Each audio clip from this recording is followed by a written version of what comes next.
midkan aad arkaysaan ee idin muuqda waa mas aad u weyn oo deggan meel ay ku nool yihiin dad iyagoo guryo ka samaystay buuro korkeeda dadkani ayaa buuraha korkeeda waxa ay ka samaysteen guryo markii ay doonayaan inay u soo daadegaan dhanka hoose ee dhulka waxa ay samaysteen waddo sida jaraanjarada oo kale ay u dhigeen geedo ay soo jarjareen iminkana waxa idin muuqday calaamadda aan saari waa maska madaxiisa qof ayaa haddan waxa uu doonayaa in uu waddadaasi maro isagoo doonaya in uu waddadaasi maro ayaa waxa uu ku arkay mas waddada dhexdeeda jiifa oo isku ballaariyey waddadii oo dhan waxaana haatan idin muuqda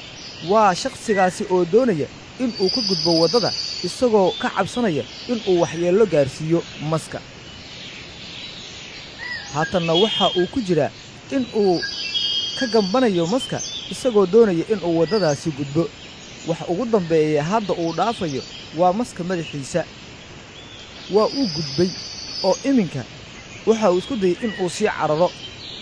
hase ahaatee waxa uu sameeyey in uu dib u soo eego maskani aadka u weyn ee waddada dhexdeeda jiifa shabakadda Alta Juba News ayaa idin soo gudbisay muuqaalkani altajubanews.com